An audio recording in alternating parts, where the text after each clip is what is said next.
Hi everybody, it's Teardown time again, and on the menu today is an HP Colorimeter powered by Gretaig Macbeth technology. This is something that I acquired back in 2007. I didn't buy it and I never used it, and it's probably from 2005 or 2006, so roughly 9 or 10 years old. And I'm just going by the copyright dates that I see on the manual right here. It's, I think, yeah, right there, copyright 2005. So it's not old enough that I would call it vintage computer technology. I think a better term for it would be old school computer technology. So let's see what we got in this package. Of course, there's the colorimeter. There's also the ambient light measuring head right there. Piece of white plastic that clips onto this. And of course, a couple of pieces of software and that. And I took out all the packaging material a long time ago. So this is what we got. Oh, and there's also this little mass right here. And I'll get more into how all this works before I take it apart. Now first, a quick look at company structure. This thing wasn't actually manufactured by HP. It was manufactured by this company called Gretaig Macbeth or something like that. They produced this i1. There you can see the logo, powered by i1 technology. It's the name that they have for their product line of these the color calibration stuff.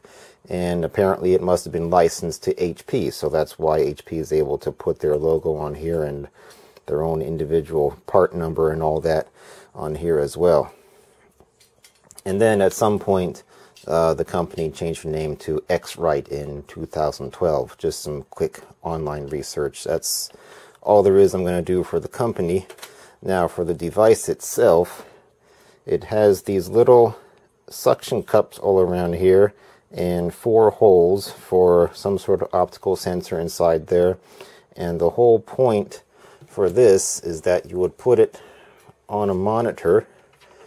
On a LCD or CRT monitor was still somewhat common back then in 2005, and you'd put it on like that. The suction cups would be helpful, you know, to hold it in place for a CRT monitor. Nice glass, smooth finish. It would very easily stay on there just by itself. But for an LCD monitor, you know, it might not have a smooth glass-like finish. It might just be a matte kind of finish on the monitor. Then the suction cups wouldn't work very well, and so that's where this weight comes in. So you'd hang this weight on the USB cable, hang it down on the other side, and it's roughly the same mass as the colorimeter itself.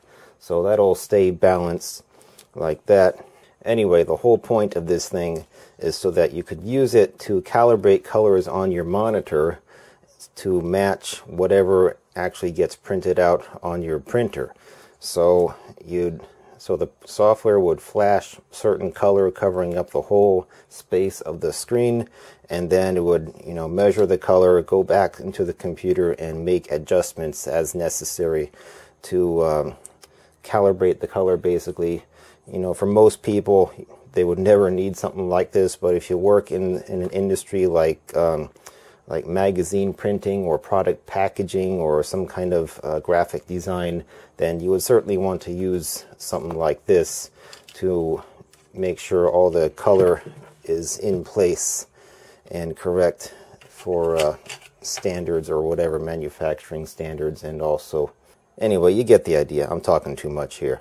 There's also this white diffuser thing here that clips on that, and so there we go, clips on after you have it facing like that to get the color output from the monitor. Then you would also hold it like that right in front to get ambient light conditions right there in front of the monitor.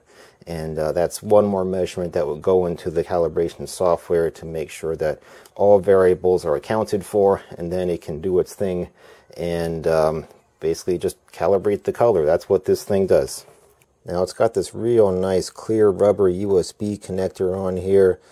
The only thing it's missing is a blue LED inside there shining through the cable to illuminate it. Really is quite gimmicky by today's standards. But back then, USB technology was still relatively new, and the USB cable itself was oftentimes just as much of a feature as anything else on the computer product. Now, as for this thing, at first I thought that I might have to pry all around, pry the plastic lid off of here, but then I started looking underneath this, and sure enough, there's a little tiny Phillips screw in there. So I wonder if there's any down here. Aha, there's another screw hiding right down there too. So I took the suction cup pad off of there, and that revealed 4 of these little tiny screws, and I'm pretty sure these are not at all going to be related to the whole case being held together. Those are probably holding in the light sensor in place, so I'll leave those in for now. I already took this one out, and I just now discovered that there's a couple more screws hiding underneath the label. Always gotta check under the labels for hidden screws. There we go. Okay, so first thing I notice is that it's got this mass in here just to give it some weight. I guess it's already light enough. They had to add some extra weight in there, just not really for, you know, customer satisfaction. I think it actually does serve a purpose here to, you know, hold it, you know, let gravity do its thing and hold it down by the wire like that. When it's up against the monitor, it'll just keep it on that monitor a little bit easier that way with the extra weight added in there. Alright, now I'm going to go ahead and take these other 4 screws out.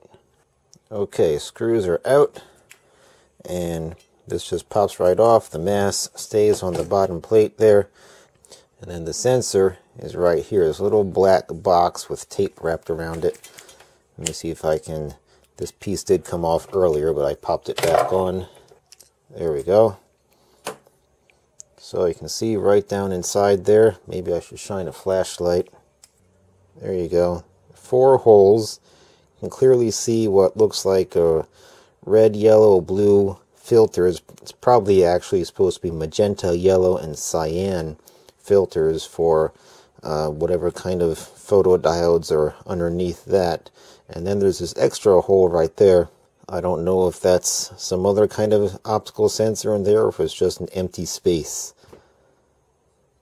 Let me take this tape off of here. So there's this cellophane tape wrapped around what seems like just ordinary PVC electrical tape. It's got that rubbery stretchiness to it, exactly like electrical tape. Alright, I got the tape off of there. Now I'm going to try to see if I can just take this box off, because everything is mounted on a circuit board right there. And I can kind of see the little clear plastic packages in all 4 of those holes. You know, the kind of stuff that you would see inside a CD player or a CD-ROM drive or DD, any kind of optical disc drive. Something like that would be used here, I think. Uh-oh. I'm starting to rip up the whole board. That whole circuit board is coming up. Let me just gently...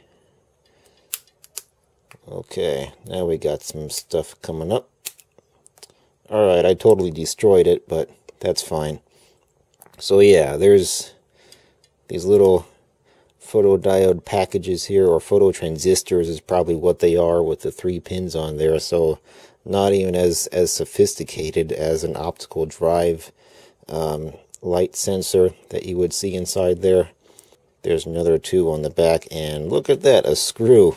Probably should have, well, in order to get to that screw, I would have had to desolder all these pins right here. It looks like 80 mil spacing pins on there. Had to desolder all of them to pull this whole thing off the board and have access to that screw. Okay, so when I took the plastic case off of there, I noticed that the filters just started falling out all over the place, and I have no idea which ones went where. but the three holes that had filters in them, they each had this clear blue, very light blue glass filter here, and then one or two of these other thin plastic film filters stacked on top of that. I don't know what combination each one was in. Like I said, they all just fell out. One of them landed on the floor. I was lucky to find it. There's a closer shot, so that certainly would have been for the blue filter that we saw earlier. And then there was a reddish color filter, so that would have been in there. And then these two for the yellow, I guess. I don't know where the green would have gone. Anyway, that's all there is optically inside this thing. As for the circuit board itself, it's really just very basic, simple stuff. Not any more complicated than an ordinary optical mouse. There might be something special with the photo transistors. Like I said, I assume they're photo transistors. They might be made to have very strict characteristics, but everything else is pretty much run-of-the-mill. Date code wise, there's a copyright date of 2003 printed on the board here, and I noticed on the chip right there on the second line is 0631, so that's probably 31st week of 2006. So that would place this at 9 years old. And that's it. That's all I'm going to do with this. Something that seems like it should be, really sophisticated, turned out to be just a simple bunch of scrap, nothing inside. At least at first glance, that's what I see. Got some nice little filters. Of course, I'm not going to keep them or use them for anything, but hey, it's a nice colorful picture at least. So thanks for watching, and I'll see you later. Please give this video a thumbs up if you learned something. And this thing has one more surprise up its sleeve. I pulled this metal mass out of the base, just thinking that it was going to be some brass plated steel. It turns out to be solid brass. Put a strong neodymium magnet right here, no attraction whatsoever. So I'm really surprised. I think that this must have been made right before the copper prices skyrocketed in 2006. I'm sure after that happened, then they stopped production of these things and switched over to steel masses inside of their I1 colorimeters products that they were making.